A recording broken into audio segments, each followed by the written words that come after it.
Lucio, mereka sedang mengarang cerita. Bella mulai gelagapan. Meski begitu, dia tetap berusaha menunjukkan wajah memelasnya, sebab biasanya cukup berhasil membuat Lucio iba dan berpihak padanya. Tapi sekarang tuduhan yang ada berkaitan dengan kehamilan Angela. Lucio tidak akan membiarkan siapapun mengusik masa hamilnya sang istri. Bahkan dia sendiri saja memilih bersikap tenang pada Angela meski dendamnya belumlah sirna. Lucio menatap dingin sosok di sampingnya.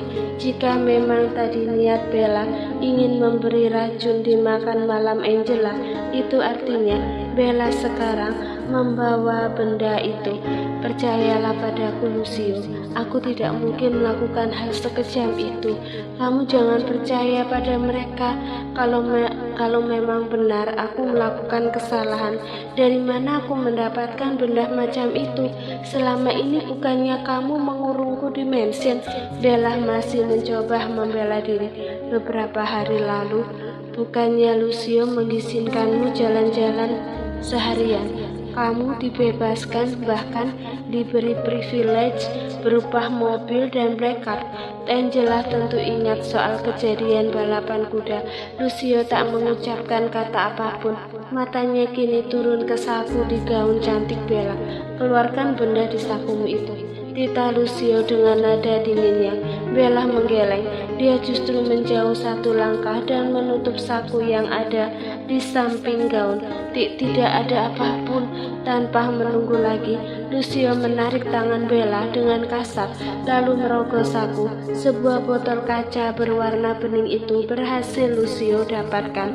Rahangnya mengeras, sorotnya semakin tajam. Ini apa? Itu Lucio menoleh pada pengawal yang ada di sana. Pergi ke ruang CCTV. Pengawal membungkuk sekilas. Dia lalu memberikan akses Lucio untuk jalan lebih dulu, baru diikuti lainnya kecuali Bella. Wanita itu gemetaran tak karuan, bahkan untuk melakukan pembelaan lagi, juga mengejar Lucio saja rasanya tak mampu.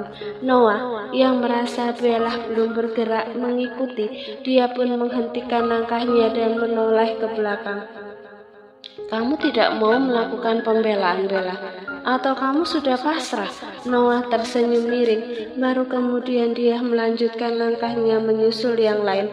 Sesampainya di ruang CCTV, terdapat layar yang cukup besar. Berada di pusat, dua orang yang bertugas di sana pun bersiap mendapat perintah. Putar situasi di dapur pukul 9 pagi saat Bella masuk ke sana.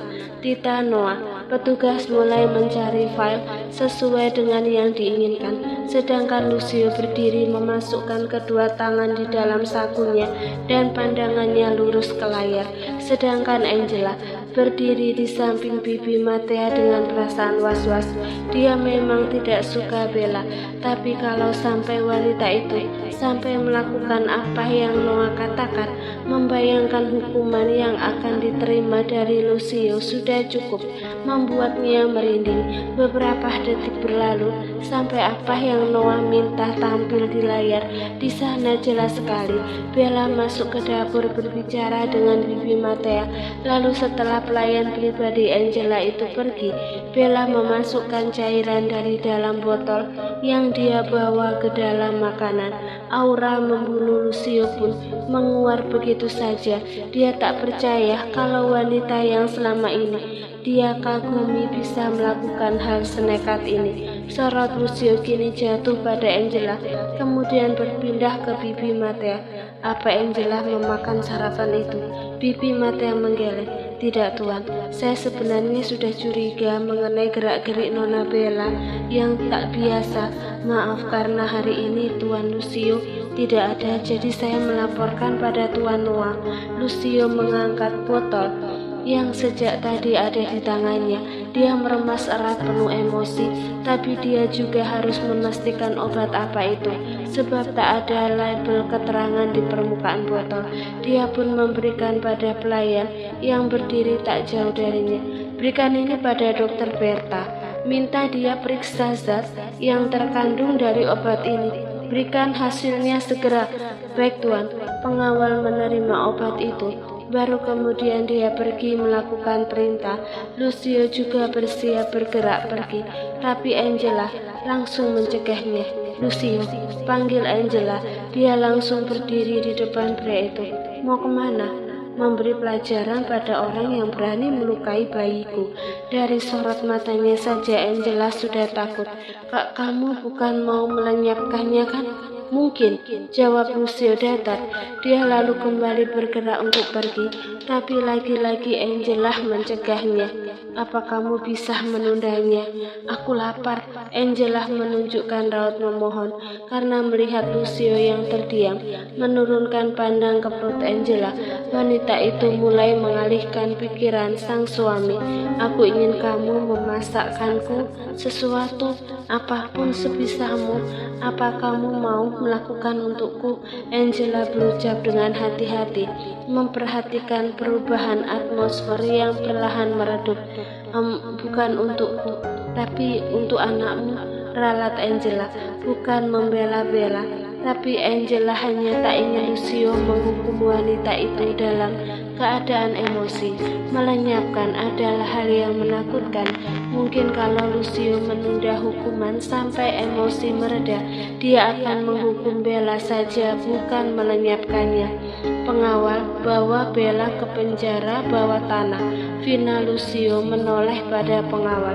Baik Tuan, sahut pengawal di sana. Setelahnya tanpa berucap apapun, Lucio meraih tangan Angela, kemudian membawa wanita itu pergi. Meski genggamannya tak selembut Noah, tapi setidaknya kondisi ini jauh lebih baik dari sikap Lucio sebelum-sebelumnya.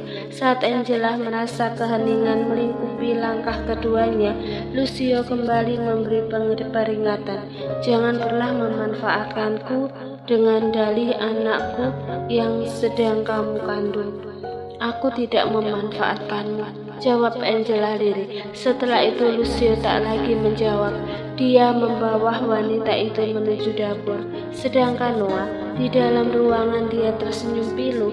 Bagaimanapun, melihat perlakuan Lucio pada Angela membuatnya sakit.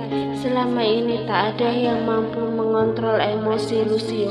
Kalau aura membunuh itu sudah muncul, saat itu juga Lucio sudah beraksi menghabisi siapapun yang dia inginkan. Apa kamu benar jatuh cinta pada Angela, Uncle? Tapi semoga kamu tidak merasakan hal yang sama, Angela. Lirih Noah menatap kepergian sepasang suami istri itu dengan sorot sendunya. Saat seperti itu, Bibi Matea mendekat dengan sopan. Tuan Noah, terima kasih sudah memberikan saya informasi mengenai Nona Bella. Suara itu cukup mengalihkan pandang Noah dari arah pintu. Bukan aku yang memberi informasi, justru Bibi yang memberikan jalan untuk kita menemukan pelakunya. Saat itu, Noah dan Bibi Matea memang berencana menjebak Bella. Jika Bella datang saat hendak menyiapkan makanan untuk Angela, Bibi Matea akan pura-pura pergi. Seperti pagi tadi, tentu Noah yang memerintahkan pelayan untuk mengatakan pada Bibi Matea kalau dia dipanggil oleh Angela. Padahal tidak. Setelah dipastikan Bella memberikan racun di makanan Angela, Bibi Matea membuang makanan itu dan mengganti dengan yang baru. Kedatangan Lucio dan Angela di dapur membuat dua pelayan yang berada di sana terkesiap. Keduanya menjedah pekerjaan masing-masing hanya untuk membungkuk pada majikan mereka. Ada yang Anda perlukan, Tuan Lucio? Tanya salah satu dari mereka dengan menunduk. Mereka tak berani menatap mata tajam Lucio. Tinggalkan dapur, jawab Lucio datar. Kedua pelayan itu sempat saling memandang. Tapi kami salah apa, Tuan? Mereka berpikir kalau keduanya melakukan kesalahan hingga diusir dari dapur. Aku dan Lucio akan memakai ruangan ini. Jadi apa kalian bisa tinggalkan kami berdua saja di sini? Ucap Angela meluruskan. Sungguh beruntung para pelayan kalau memiliki majikan seperti Angela. Begitu lembut tutur kata, juga memiliki attitude yang baik daripada Bella. Ah, iya, kalau ada yang dibutuhkan, kami berjaga di depan pintu. Angela mengangguk dengan senyuman tipis terukir di bibirnya, menjawab perkataan sang pelayan. Setelah tersisa Lucio dan Angela di dapur, pria itu lebih dulu melipat lengan panjangnya sampai sebatas siku. Aku masih ingat kalau sup asparagus buatanmu sangat lezat. Mau membuatku itu untukku. Angela memiringkan wajahnya, memperhatikan raut Lucio yang masih sibuk dengan lengan kemeja, juga melepas jam tangan. Iya, jawab Lucio datar. Oke, mau aku bantu bagian mana? Angela melihat sekitar, mulai dari lemari pendingin, perabotan dapur, juga rak-rak yang entah isinya apa. Kau mau menghancurkan dapur ini? Meski terasa sebuah ledekan, tapi nada yang Lucio keluarkan terdengar kaku. Pria itu melewati Angela. Dia mulai memakai apron yang diambil dari laci, kemudian membuka lemari pendingin, lalu mengeluarkan bahan-bahan yang diperlukan. Lucio sangat paham kalau Angela bukan ahli memasak. Bisa dikatakan, selama ini Angela adalah wanita manja. Dia tak pernah ikut campur urusan memasak dan beberes rumah. Bukan tidak mau, tapi Paul dan mendiang ibunya tak pernah mengajarkan anak-anak mereka untuk ikut campur pekerjaan rumah.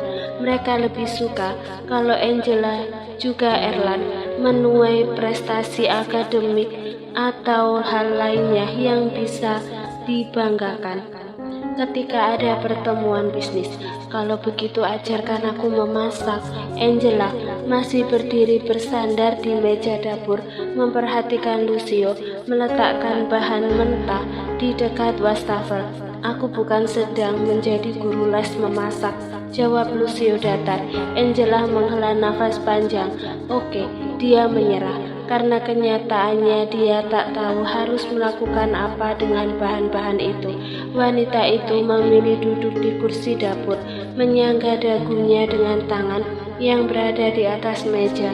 Netranya tak lelah memperhatikan sosok keras itu sedang memasak. Bibir Angela tersenyum tipis. Ini seperti dejavu. Dulu Lucio sering memasak. Dia sama sekali tak menginginkan bantuan dari siapapun. Angela, Erland, juga Kiara selalu diminta untuk duduk manis menunggu masakan matang. Memang tak banyak jenis makanan bisa Lucio olah, hanya masakan sederhana saja, tapi itu sudah cukup bagi mereka untuk menikmati makanan bersama. Bunyi mesin pembuas jus seketika menyetak lamunan Angela saat ini. Dia mengerjap untuk mengembalikan diri dari ingatan masa lalunya. Membuat apa? Tanya Angela seraya beranjak lalu mendekati Lucio. Pria itu tak menjawab. Dia memasukkan beberapa potong buah stroberi ke dalam mesin. Oh, jus stroberi. Kamu masih ingat buah kesukaanku ya? Angela memang menyukai semua tentang stroberi. Bahkan jenis sampo dan sabun saja dia memilih varian stroberi ketimbang lainnya. Memangnya ibu hamil boleh makan buah asam itu? Wanita itu rasanya tak kapok bertanya.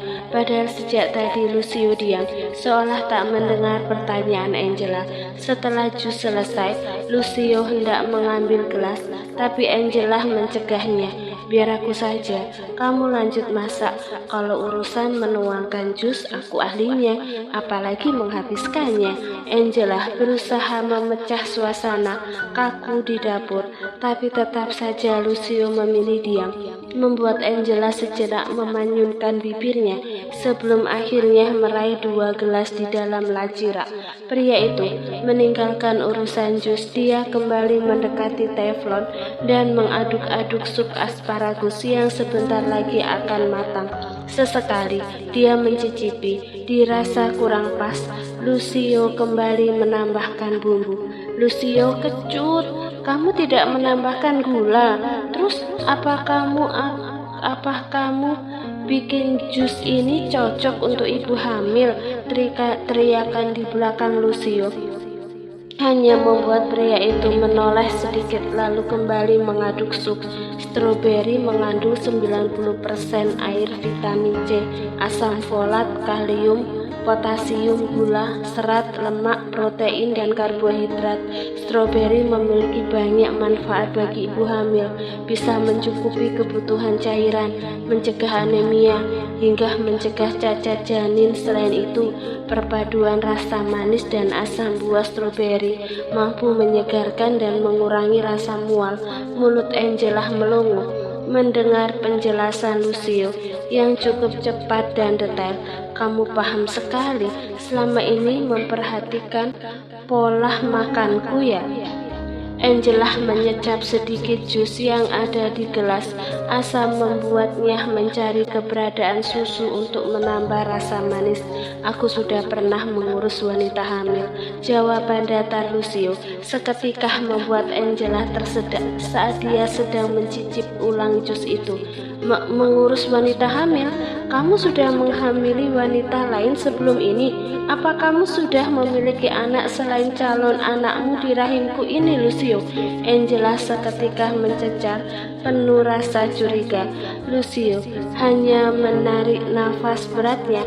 Saat ini dia tak ingin lepas kontrol hanya karena mengingat Kiara.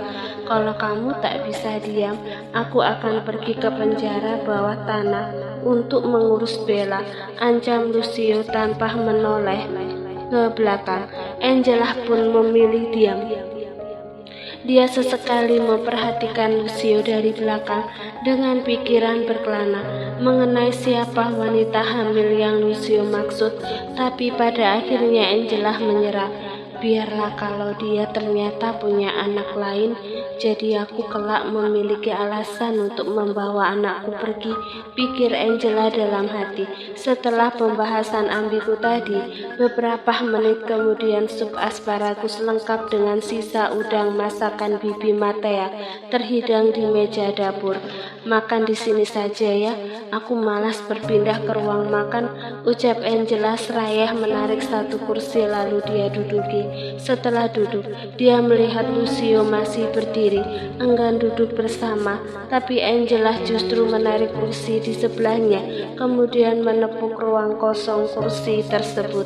Duduklah, makan di dapur juga enak, takkan menurunkan pandangan mereka padamu. Kamu tetap seorang Lucio yang mereka hormati dan takuti.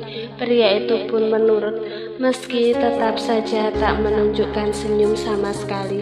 Saking lapar dan menginginkan sup itu, Angela begitu bersemangat mengambil sendok, lalu mencoba sup tanpa meniupnya.